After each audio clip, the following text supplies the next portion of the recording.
bu baax a baax comme ni ma ko junjee léegi rek ci ndorteel bi kii di Babacar Gaye ak Babacar Gaye bokk ci parti bi di PDS ak Babacar Dione nekk journaliste directeur publication bu journal bi di lii quotidien ab plainte moo daal di dal ci seen kaw ginnaaw ba ñu yëgitee ay kàddu jëmale ko rek ci parti bi di Pastef ñeel événement yi fi amoon 2021 jàpp lii di 2024 kii di maître Bamba Cissé nekk avocat ci parti bi di Pastef moom moo daal di déposé boobule plainte di leen toppee diffamation ak li nga xam ne nag moo di diffusion de fausses nouvelles ñeel sortie bu nu def ak kàddu yu nu yëkkati mu nekk kàddu yu diis dem ba ci tudd lii di assassinat ak meurtre wala aussi des actes barbarie durant la période 2021 jàpp lii di 2024 alors Thione ginnaaw ba nu defee ab sortie comme ni ma la ko junjee léegi parti bi di Pastef jaarale ko ci seen avocat maître Bamba Cissé bëgg nañu loolee yoon daal di si def liggéeyam moo tax nu daal di porte plainte contre kii di Babacar Gaye bu parti démocratique sénégalaise ak kii di Babacar Dione nekk journaliste directeur publication journal bi di lii quotidien. waaw Babacar Gaye je pense que jóge na PDS. est-ce que créewul parti mouvement bu tudd mouvement des libéraux. et démocrates sukkali PDS à l'époque su ma jumlee 2020 donc il a quitté le PDS maintenant keneen ki je pense que mooy Babacar Dione moom il est journaliste wax kàddu joo xamante ni ñi mu ko waxal ñoom jàpp nañ ne daf leen tooñ daf leen dafa laal seen sa xotti seen orma en plus day ñagasal seen tur ak li nga xamante ni la bokk na li tax nit am mooy honneur alors son bi daa feebar xam nga yëkkati sama baat bi donc loolu mu nekk mbir boo xamante ni lu am solo la bon quand je dis am solo mooy ci analyse laa bëgg a wax parce que man j'ai regardé je pense que il a été invité de TFM le jeudi su ma jumulee jeudi ou vendredi ça s'en suit jeudi matin ou vendredi matin démb la su ma jumulee jeudi voilà tout rek laa si seetaan léegi moom mu am lu mu ci wax mais extrait boobu noonu après laa ko gis parce que seetaan moo lépp alors li extrait bi waral coow li mooy nee na am na ci militant Pastef wala waa Pastef ñoo xamante ne événement yi bu mu amee dañ ci su ma jumlee xaw ma rey ay nit xaw ma assassinat bon là j'ai beneen bi mooy mu ne sans compter yàq-yàq yi ok léegi li am solo li am pole si la fii ñaari mbir la xam nga bu dee lépp luy assassinat c'est pas couvert par la loi d'amnistie lépp luy assassinat laa wax nag lépp luy assassinat ak i meurtre ak i traitement cruel inhumain dégradant c'est pas couvert par la loi d'amnistie kon loi d'amnistie jaar fii ak mu bañ fi jaar yëpp a yem donc soo waxee ay nit ñoo rey nañ ay nit te ñu bëgg ba léegi ñu nga bëgg a xam les responsables les commanditaires les auteurs entre autres les complices yow nga wax ne am na donc certainement alors même bu ñuy porter plainte procureur bu ko déggee sax daf ko war a woo je parle pas de la plainte procureur bu la déggee daf la war a woo nga wax ko nit yi nga xamante ni ñoo rey diw nga ne ñii la léegi kaay wax ñu kan ak kan la après nga dem indi preuve yi tu vois et loolu ça devient intéressant beneen bi mooy bu dee wàllum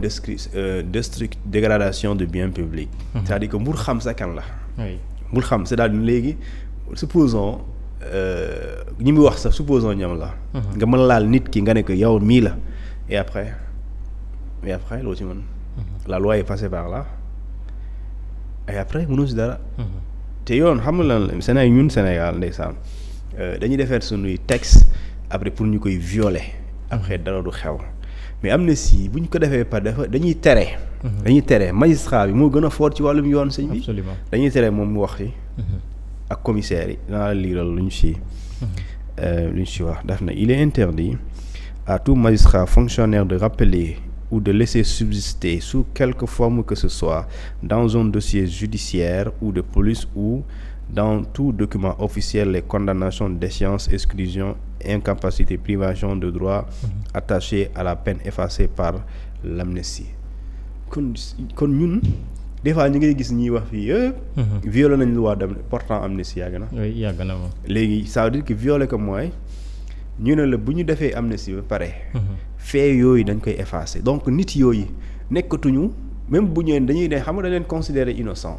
nit yooyu innocente mais dañ leen ne s'il y a une amnistie qui passe par là toutes ces personnes sont considérées innocentes. Pas considérées, sont déclarées tout de suite innocentes parce que la loi efface les faits. S'il n'y a pas de faits, il n'y a pas d'auteur. Moi si droit laa lay waxuma la ci leneen quoi. Donc loolu bu amee kon bu ñu effacer faits yi. ñu ne la yoon léegi dañuy tere magistrat yi. di si wax fonctionnaire de police. parce que dañuy bañ ñu indi ko dossier bi ñu ne waxal si lii ñu ne ko boo ci waxee yow la ñuy topp. bu ci beneen agent waxee dañ koy topp. donc kon man sañu ma nekk fii sax est-ce que xam nga loolu. sañu ma nekk fii les faits amnistiés ma teg ko ci table pare diw moo ko def. diw su ma porté leen dañ may daan. parce que yoon moo ma tere loolu. léegi nag je dis bien képp ku ko def violé nga la loi portant amnistie. parce qu'il est interdit à toute personne nga évoqué ko nga bàyyi quelle que soit forme bi nga utiliser pour wax nit ñi di fàttali nit ñi. dañu la rappeler dañu la évoquer ou rappeler. toog di ko wax mooy évoquer ko rappeler mooy di ko fàttali. c'est-à-dire que et ça quand on dit c'est interdit mais bon après dans ce pays il y a beaucoup de choses interdites. et les gens le font et c'est très dommage malheureusement. léegi nag bu fekkente ni wàllum comme ni mu la ko waxee wàllum assassinat. parce que ça c'est des crimes alors loolu je dis bien amnistie bi yoon nekk ci loolu. mais li nga xamante ni sax mooy amnistie bi lu mu couvrir ba pare dañuy tere ngay ut ki ko def. wala ngay wax diw moo ko def nga koy waxtaanee donc tere ko sax magistrat mu ci enquête. tere ko policier bi sax muy recevoir dossier pour enquête si léegi yow boo ko waxee bon après tu vois côté crime tu vas dire au procureur vraiment kan la ak ñan la ak nañ leen kii su boobaa dossier yi sa commencé tijjeeku. dossier la ñu bëgg a tijji. après ñu tijji ko. donc si je comprends bien dafa mel ni ñaari dili nañ def fii. bis njëkk mooy ñu violer la loi portant amnistie ak diffusion de fausses nouvelles maanaam mbirum meurtre bi. waaw léegi diffusion de fausses nouvelles bi mooy bu fekkente ni parce que c'est pas moi qui vais aller chercher les preuves de tout ça. bu ñu jàppee ne parce que ñi ko porte plainte laa bëgg a wax quoi. ñooñu bu ñu jàppee ne kii li muy wax ni amu ci benn firndeel. mën nga viser l'infraction. et diffusion de fausses nouvelles dafa doy waar nag si la. diffusion de fausses nouvelles day képp ku ñu ko def. ñu si bëri kaso nga dañ lay jàpp.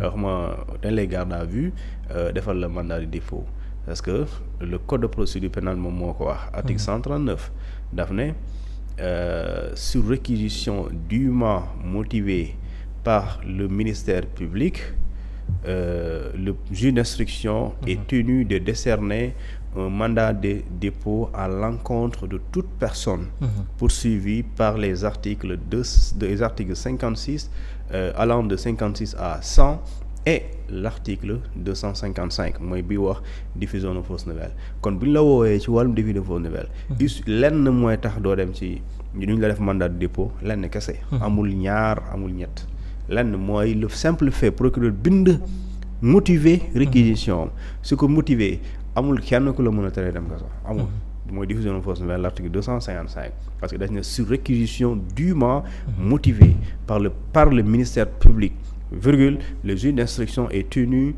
de décerner un mandat de dépôt contre toute personne poursuivie par les articles de 56 à 100 et 255 mooy diffusion de fausses nouvelles. D'accord et dans ce cas da ngay dem fële nga xam ne mooy mandat de dépôt maanaam ci kaso bi. ndax dañ lay àtte suba loolu beneen débat la léegi nag si aujourd'hui bu ñu la convoqué pour loolu ndax fay li nga wax boo indul firnde aussi.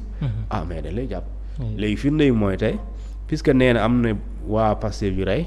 alors il reviendra à moom mu indi. diw moo rey diw wala diw moo rey waajee nekkoon fële loolu boo ko indee ne moom kenn mënu la tëj ndax loolu na vraiment au contraire su boobaa procureur mooy dem seetu diw boobu. indi ko ba pare tëj ko. kon dans tous les cas il y aura quelqu'un qui va sortir la tête rasée xam nga kan la. dina am ku ndelaw.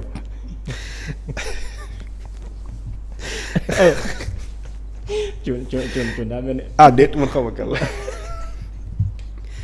la diffusion de fausse nouvelle waaye bu ko procureur retenir loolu kay dara du ko dindi sëñ bi. dina am ku ndelaw. xanaa ñu ne di ko renvoyé demal wuy demal kaay waaye lu ma la kay moom loolu la. mais Thioune ba tey ci diffusion de fausse nouvelle nañ des ak kaaw Omar Sow. moom it dégg nañ kàddu yu muy yëkkati jëmale